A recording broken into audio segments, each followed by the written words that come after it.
சமீபத்தில் வெளிவந்து வசூலில் சாதனை புரிந்த கட்டா குஸ்தி 2 பகுதி படத்தை ரெட்ஜன் மூவிஸ் தான் வெளியிட்டிருக்கு. இன்பன் உதயநிதி தான் வெளியிட்டிருக்கு.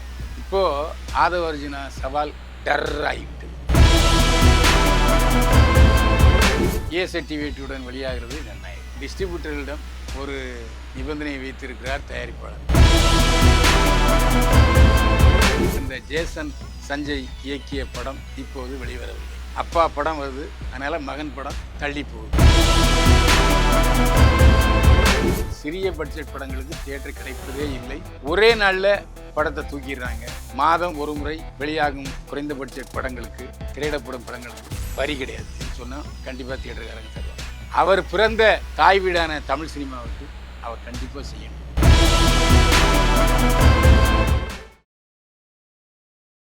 தமிழ்நாட்டுல எல்லாமே சேஞ்ச் ஆயிடுச்சு. உங்க நகையையும் சேஞ்ச் பண்ணுங்க. உங்க பழைய நகைக்கு கிராமுக்கு 150 ரூபாய் கூடுதலா வாங்கி புது நகை எடுத்துக்கோங்க. அதே கம்மி சேதாரம் தான் உங்க லலிதால மட்டும்தான். சிட்டாசிஸ் தமிழர் 4.0 அணிகளாய் திரள்வோம், அமைப்பாய் உயர்வோம். ஜூலை 24-25 ஹில்டன், சென்னை. என்னை வாழ வைத்துக் கொண்டிருக்கும் யூடியூப் சேனல் நேயர்களுக்கு நன்றியும் வணக்கம். சிறிய படங்களை ஊக்குவிக்க இந்த அரசு என்ன செய்ய போகிறது? இன்னைக்கு தமிழ் சினிமாவுடைய நிலைமை ரொம்ப டேஞ்சராக போயிட்டு இருக்கு. அதாவது உற்பத்தி அதிகம், அதில் எந்த சந்தேகமே இல்லை. வாரத்துக்கு 5 படம் ரிலீஸ் ஆகுது. அது இல்லாமல் மலையாளத்திலிருந்து மொழிமாற்றம் செய்ய படங்கள், கன்னடத்திலிருந்து மொழிமாற்றம் செய்யப்படும் படங்கள், தெலுங்கிலிருந்து மொழிமாற்றம் செய்யப்படும் படங்களும் வருது. ஆக எந்த படம் பார்ப்பது என்று மக்கள் குழம்பி போயிருக்கிறார்கள். தியேட்டர் கிடைக்கிறதே இல்லை. சிறிய பட்ஜெட் படங்களுக்கு தியேட்டர் கிடைப்பதே இல்லை. ஒரே நாளில் படத்தை தூக்கிடுறாங்க. ஒரு படத்துக்கே ஆள் வருவதில்லை.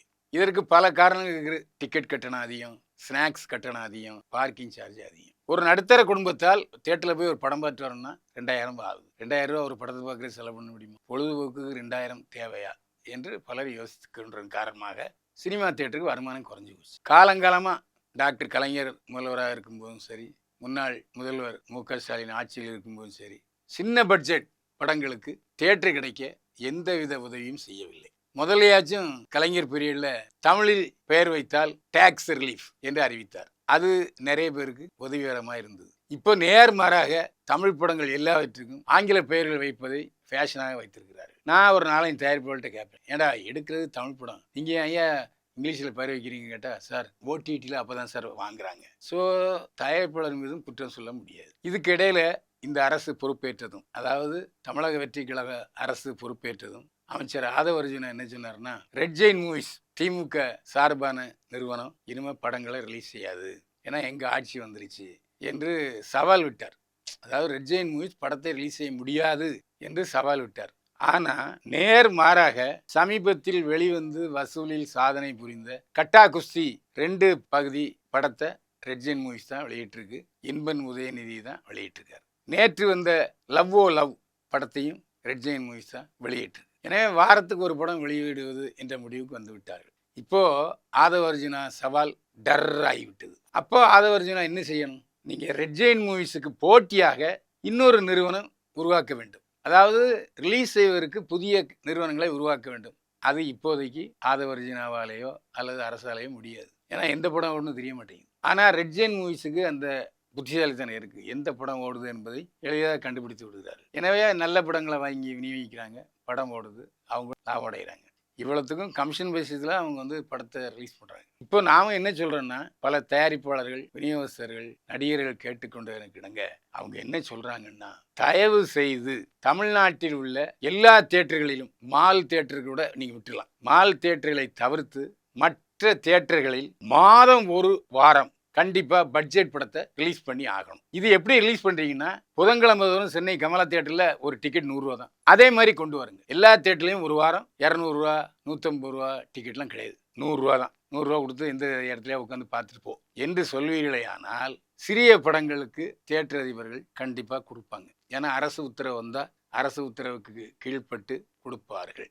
இல்லையா கூடுதல் சலுகை. அந்த சிறிய பட்ஜெட் படங்களுக்கு வரி கிடையாதுன்னு சொல்லுங்க. மாதம் ஒரு முறை வெளியாகும் குறைந்த பட்ஜெட் படங்களுக்கு, திரையிடப்படும் படங்களுக்கு வரி கிடையாதுன்னு சொன்னால் கண்டிப்பாக தியேட்டருக்காரங்க தருவாங்க. இந்த 2ல் ஏதாவது ஒன்று செஞ்சு, இல்லை 2ஐயுமே செஞ்சாலும் நிச்சயமாக குறைந்த பட்ஜெட் படங்கள் வெளிவருக்கு உறுதுணையாக இருக்கும். இதை போய் சம்பந்தப்பட்ட அமைச்சரிடமோ அல்லது முதல்வரிடமோ சொல்லுவதற்கு ஏன் தயாரிப்பாளர் தயங்குகிறார்கள் என்பது நமக்கு தெரியல. ஏன்னா தயாரிப்பாளர் சங்கம் 2 படம் எடுக்குது. நடப்பு தயாரிப்பாளர் சங்கம் ஒன்று, தமிழ் திரைப்பட தயாரிப்பாளர் சங்கம்னு ஒன்று பிரிஞ்சு கிடக்கு.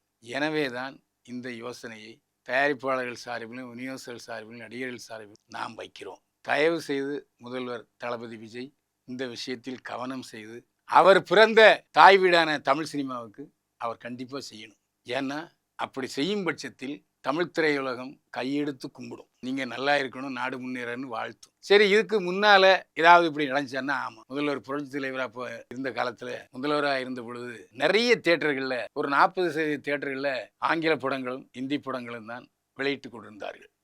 அந்த தியேட்டர் இந்தி படம் தான் ஓடும், இந்த படம் இங்கிலீஷ் படம் தான் ஓடும் என்று இருந்தது. இந்த தியேட்டர்களெல்லாம் தமிழ் படத்துக்கு வாய்ப்பு தர மாட்டாங்க. இந்த தியேட்டர்களில் தமிழ் படம் திரையிடாது. எனவே முதலமைச்சர்கிட்ட தமிழ்நாடு திரைப்பட தயாரிப்பாளர்கள் சங்கம் கோரிக்கை வச்சாங்க.